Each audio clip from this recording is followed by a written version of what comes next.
What is really special about Mkambati is that in amongst all these tribal lands, you've got this provincial proclaimed game reserve. The community owns the financial rights. The Eastern Cape parks and authorities are the mandated conservation officials. So for eternity, this reserve will stay in place.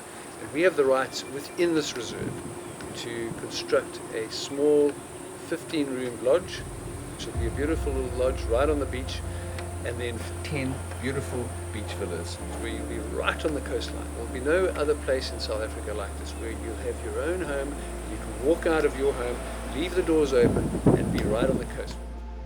So habitat-wise, we've got these rolling grasslands, but behind you, you've got this extraordinary marine life. So it's possible that you can be watching a herd of a couple of hundred eland, and behind that you've got whales or dolphins. But you have these clumps of forests, which are just extraordinarily wonderful, and they've got unique bird life.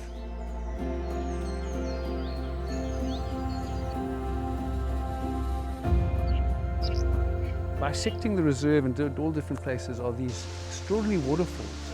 And there's one particular river which has got its headwaters inside the reserve. So there's no heights here, and you get this fresh water coming through the reserves with beautiful rock pools. And right offshore we've got this marine protected area, and the single biggest migration on the planet comes right past.